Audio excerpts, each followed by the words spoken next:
네, 다 함께 사도신경으로 신앙 고백 드리심으로써 중고등부 예배를 시작하도록 하겠습니다. 나는 전능하신 아버지 하나님 천지의 창조주를 믿습니다. 나는 그의 유일하신 아들 우리 주 예수 그리스도를 믿습니다. 그는 성령으로 잉태되어 동정녀 마리아에게서 나시고 본디오 빌라도에게 고난을 받아 십자가에 못 박혀 죽으시고 장사된 지 사흘 만에 죽은 자 가운데서 다시 살아나셨으며 하늘에 오르시어 전능하신 아버지 하나님 우편한 자 계시다가 거기로부터 살아있는 자와 죽은 자를 심판하러 오십니다. 나는 성령을 믿으며 거룩한 공교회와 성도의 교제와 죄를 용서받는 것과 몸의 부활과 영생을 믿습니다. 아멘. 네, 오늘 본 말씀을 보도록 하겠습니다. 오늘 본 말씀은 마태복음 25장 31절에서 40절의 말씀입니다. 마태복음 25장 31절에서 40절의 말씀입니다. 네, 제가 읽도록 하겠습니다. 인자가 자기 영광으로 모든 천사와 함께 올 때 자기 영광의 보좌에 앉으리니 모든 민족을 그 앞에 모으고 각각 구분하기를 목자가 양과 염소를 구분하는 것 같이 하여 양은 그 오른편에 염소는 왼편에 두리라. 그때 임금이 그 오른편에 있는 자들에게 이르시되 내 아버지께 복받을 자들이여 나와 창세로부터 너희를 위하여 예비된 나라를 상속받으라. 내가 줄일 때 너희가 먹을 것을 주었고 목마를 때 마시게 하였고 나그네가 되었을 때 영접하였고 헐벗었을 때 옷을 입혔고 병들었을 때 돌보았고 옥에 갇혔을 때 와서 보았느니라. 이때 의인들이 대답하여 이르되 주여 우리가 어느 때에 주께서 줄이신 것을 보고 음식을 대접하였으며 목마르신 것을 보고 마시게 하였나이까. 어느 때에 나그네 되신 것을 보고 영접하였으며 헐벗으신 것을 보고 옷 입혔나이까. 어느 때 병드신 것이나 옥에 갇히신 것을 보고 가서 배웠나이까 하리니 임금이 대답하여 이르시되 내가 진실로 너희에게 이르노니 너희가 여기 내 형제 중에 지극히 작은 자 하나에게 한 것이 곧 내게 한 것이니라 하시고 아멘. 네, 우리는 이번 달 계속 돌봄에 대해서 이야기를 나누고 있습니다. 지지난주에는 우리가 엘리야의 이야기를 살펴보았습니다. 그래서 엘리야가 좌절하고 힘이 없었을 때 하나님께 돌보시는 그런 장면들을 보았습니다. 그래서 우리는 항상 하나님이 돌보아 주신다는 것을 기억해야 되고 그리고 우리 역시 하나님의 돌보심이 필요하다. 이것을 지지난주에 이야기를 나누었고요. 지난주에는 초대교회 사도들, 집사들, 모든 그리스도인들이 당시의 사회적 약자들을 돌보았던 그런 장면들을 살펴보았습니다. 당시의 사회적 약자였던 고아와 가부, 또 가난한 사람들, 아픈 사람들 이런 사람들을 돌보았던 것을 살펴보면서요. 초대교회 사람들이 이렇게 사회적 약자들을 돌볼 수 있었던 것은 그들의 아픔에 공감했기 때문이다 는 것을 말씀을 드렸습니다. 그리고 그 사람들을 바로 주님의 시선으로 바라보았기 때문에 그들을 돌볼 수 있었다는 것을 말씀을 드렸습니다. 오늘은 이제 계속해서 초대교회에 대해서 살펴보면서 돌봄이라는 것들을 살펴볼 텐데 초대교회 얼마나 많은 돌봄이 있었는지 또 왜 그렇게 했는지 계속해서 이야기를 나누어 보려고 합니다. 초대교회에서는요 주변의 사람들을 돌볼 때 단지 일회성 한 번 이렇게 돌보지 않았습니다. 계속해서 꾸준히 사람들을 돌보았고요. 심지어 그 사람들을 도우기 위해서 조직도 만들었다. 이렇게 이제 볼 수 있습니다. 그래서 우리가 지난주에 살펴보았듯이 7집사를 뽑은 그런 장면들도 있었죠. 만약 다른 사람들을 도울 때 그게 진짜 한 번만 도우고 말 거였으면 굳이 7집사를 뽑을 필요가 없었습니다. 왜냐? 한 번만 도와주고 끝내면 되니까. 그런데 그것이 아니었기 때문에 한 번만 도우고 말 것이 아니었기 때문에 초대교회에서는 이제 그것만을 담당했던 이런 집사들을 뽑게 됩니다. 도대체 이 돌봄이라는 것이 얼마나 소중했기에 이렇게 조직까지 갖춰가면서 사람들을 돌보았을까? 그것은 초대교회가 예수님의 말씀을 잘 따랐기 때문입니다. 그러면 예수님이 어떤 말씀을 하셨냐? 그 말씀이 바로 오늘 본문의 말씀입니다. 오늘 본문 말씀 예수님이 제자들에게 감람산이라는 곳에서 이제 가르쳐 주신 말씀인데 예수님이 십자가에 못 박히시기 전에요. 제자들에게 정말 많은 것들을 가르쳐 주셨는데 그 중에 한 말씀이 바로 오늘의 본문의 말씀입니다. 예수님이 의인들을 오른쪽에 두시고 그리고 그 오른쪽에 있는 사람들에게 말씀하시는 장면이에요. 예수님이 그 사람들에게 너희를 위하여 준비된 이 나라를 차지하여라. 이렇게 말씀하시면서 그 이유를 설명하십니다. 뭐라고 설명하시냐면요. 내가 줄일 때 내게 먹을 것을 주었고, 너희가 내가 목마를 때 마실 것을 주었고, 내가 나그네로 있을 때 영접을 해주었고, 내가 옷이 없었을 때 너희는 입을 것을 주었고, 내가 병들어 있을 때 너희는 돌보아 주었다. 이렇게 말씀을 하셨습니다. 그러니까 의인들이 그 오른쪽에 있는 사람을 듣고 의아한 거예요. 주님, 저희가 언제 주님이 배고프실 때 먹을 것을 드렸고, 목이 마를 때 마실 것을 드렸고, 아프실 때 돌보아 드렸습니까? 이렇게 이야기를 합니다. 저희는 주님께 한 적이 없습니다. 이렇게 이야기를 하죠. 그러자 예수님이 다시 이렇게 이야기를 하십니다. 내가 진정으로 너희에게 말한다. 너희가 여기 내 형제 자매 가운데 지극히 보잘것없는 사람 한 명에게 한 것이 바로 내게 한 것이다. 이렇게 말씀을 하시죠.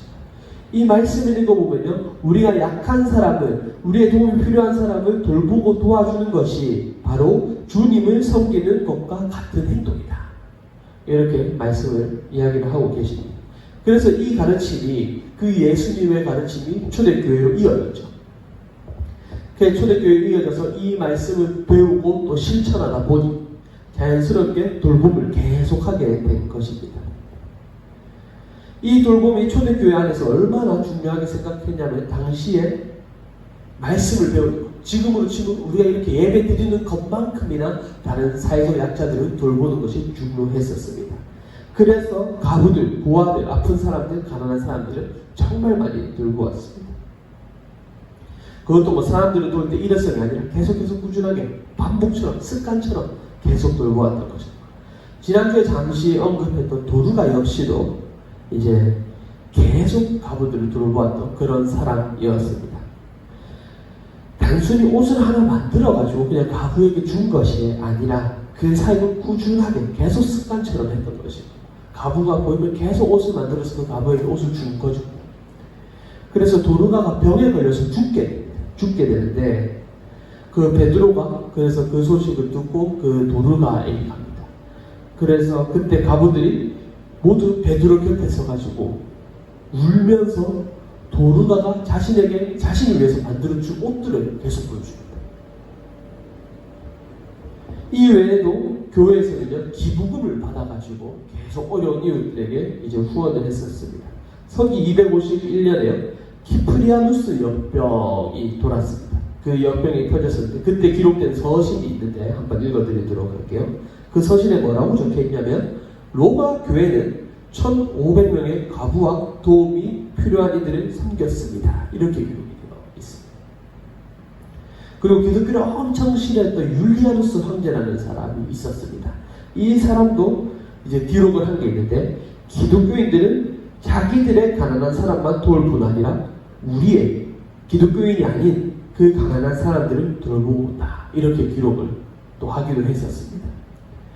계속 초대교회 사람들은 습관처럼 밥 먹는 것처럼 계속 꾸준히, 마치 우리가 매주 예배를 드리는 것처럼 계속해서 반복적으로 도움이 필요한 사람들을 도왔습니다. 아까 언급했지만 이 초대교회 안에서는 이 돌봄이 예배만큼 중요했다고 말씀을 드렸습니다. 왜냐? 우리가 다른 사람을 돌보는 것이, 우리가 약한 사람을 돌보는 것이 바로 주님을 섬기는 일이고, 또한 주님이 기뻐하시는 일이기 때문에 그렇습니다. 그래서 사람들은 틈만 나면 계속 다른 사람을 돌보았습니다. 그런데요, 이 사람을 돌볼 때 필요한 것들이 몇 가지가 있어요. 뭐 우리처럼 돌볼 수 있는 그런 사람도 필요하고 그런 마음도 필요하겠지만, 또 교회에서는 경제적인 부분도 필요했었습니다. 그래서 많은 사람들이 이제 많은 그리스도인들이 교회에 기부를 했었습니다. 당시 교회는 이 기부분의 대부분은 다른 사람을 도우는 데 사용을 했었습니다. 다른 종교에서는요, 신전, 그러니까 신이 산다고 여기는 그런 집이 필요했었고요. 근데 그게 신의 집이니까 얼마나 거대하게 웅장하게 지었겠습니까? 거기에 돈을 썼고, 또 신의 집이 있으니까 또 신상, 그러니까 신의 형상을 만들어가지고 놔두었었는데, 근데 그 신의 형상 역시 그 신의 형상인데 그냥 아무 돌멩이 갖고 와서 이렇게 좀 하지 않죠. 정말 좋은 것들을 이제 가지고 와서 이제 그 신상을 만들었습니다. 또 그 신에게 제사도 드렸죠. 신에게 음식을 바치는 의식이, 신에게 음식을 바치니까 또 얼마나 좋은 음식을 썼겠습니까? 또 축제가 있었습니다. 무슨 축제를, 왜 축제를 하느냐? 신을 기쁘게 하기 위해서 축제를 했었습니다. 그래서 당시 다른 종교에서도 정말 많은 기부금을 받았지만 그 기부금을 신전에 쓰고 또 신상을 만드는 데 쓰고 또 제사를 하는 데 쓰고 또 이런 축제를 하는 데 썼습니다. 그런데요, 교회는요, 신전이 없습니다. 당시 사람들이 예배를 드리기 위해 필요한 공간이 있었겠죠. 그 공간이 있었지만 그게 신전은 아니었기 때문에 굳이 돌 필요가 없었습니다. 그래서 어떤 그리스도의 집에 가서 함께 예배를 드리기도 하고요. 정말 많이 모이는 곳에서는 이제 예배 건물을 만들었겠지만 그 예배 건물이 굳이 좋을 필요가 없었습니다. 왜냐하면 모이는 공간이기 때문에. 게다가 기독교에서는 신상을 만들진 않습니다. 신상을 만들지는 않죠. 또 기독교는요, 예수가 우리 대신 희생제물로 돌아가셨다, 이렇게 믿는 종교이기 때문에 또 제사가 필요가 없습니다. 또 신을 기쁘시게 하기 위한 그런 축제가 필요 없었습니다. 왜냐? 예수님은 우리가 사회적 약자들을 돕는 것을 기뻐하셨기 때문에. 그러니까 축제도 없어요. 그러다 보니 기부분의 대부분을 다른 사람들, 사회적 약자들을 돌보는 데 사용할 수가 있었습니다. 이렇게 초대교회에서는 정말 수많은 돌봄을 통해서 하나님께 영광을 돌렸습니다. 이 돌봄이 정말 예배만큼 중요한데, 많은 그리스도인들이 정말 신앙생활의 척도를 뭘로 기준을 잡느냐 하면은 예배를 기준으로 삼고 있습니다. 오늘 예배 드렸어? 예배 드렸어. 잘했네. 예수님 잘 믿네. 신앙생활 열심히 하네. 예배만 드리면 이렇게 이야기를 합니다. 그리고 주일에 예배를 드린 것으로 자신의 신앙생활 의무를 다 했다고 여깁니다. 주일에 예배 드렸으니까 내 신앙생활도 다 했지. 다음 주에 또 예배 드리면 돼. 이런 생각을 갖고 있단 말이죠. 그 예배 당연히 중요합니다. 우리가 예배를 드려야죠. 중요한데, 그러나 더욱 성숙한, 더욱 올바른 성장한 그리스도인이 되기 위해서는 이런 사고방식을 잠깐 바꿀 필요가 있습니다. 고칠 필요가 있습니다.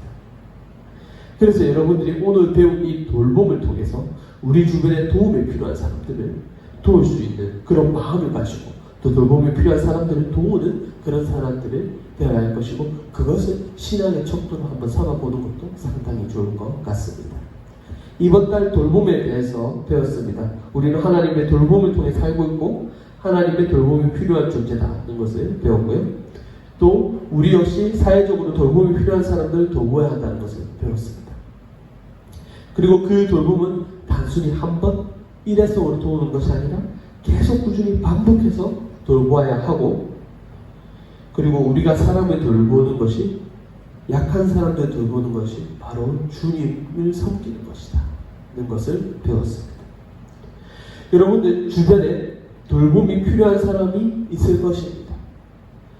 지금은 아니더라도 나중에 생길 수도 있고요. 우리 주변이 아니라 우리 주변에서 눈 조금만 돌려도 분명히 우리의 돌봄이 필요한 사람을 찾을 수가 있습니다. 여러분들이 그 사람들을 한번 찾아보고 돌보아 주셨으면 좋겠습니다. 그래서 주님께 영광을 돌리는 그런 그리스도의 되기를 간절히 소망합니다. 기도하도록 하겠습니다. 하나님 아버지 감사합니다. 오늘 주님의 말씀을 저희가 배우면서 초대교회에서 그 말씀을 실천한 그런 사례들을 보았습니다. 정말 많은 그리스도인들이 사회적 약자들을 돌보는 그런 모습들을 보았습니다. 주님, 저희가 정말 그 사람들을 돕는 것이 주님을 섬기는 행동임을 알고 배우고 또 그것을 실천할 수 있도록 도와주시옵소서. 주님, 그리고 정말 저희가 마음을 다해서 다른 사람들을 섬기는 사람 될 수 있도록 도와주시고, 정말 예배만이 저희 신앙의 전부가 아니라 그런 돌봄과 그 외의 말씀을 지키는 것이 신앙의 척도임을 기억하면 정말 주님의 말씀을 실천하며 살아갈 수 있도록 도와주시옵소서. 항상 저희를 돌보아 주시고 지켜주시고, 또 주님 저희를 지켜주신 만큼 다른 사람을 지켜줄 수 있도록 돌보아 줄 수 있도록 도와주시옵소서. 사랑합니다. 예수님의 이름으로 기도드립니다. 아멘. 네, 주기도문으로 예배를 마치도록 하겠습니다. 하늘에 계신 우리 아버지, 아버지의 이름을 거룩하게 하시며 아버지의 나라 오게 하시며 아버지의 뜻이 하늘에서와 같이 땅에서도 이루어지게 하소서. 오늘 우리에게 일용할 양식을 주시고 우리가 우리에게 잘못한 사람을 용서해 준 것 같이 우리의 죄를 용서해 주시고 우리를 시험에 빠지지 않게 하시고 악에서 구하소서. 나라와 권능과 영광이 영원히 아버지의 것입니다. 아멘.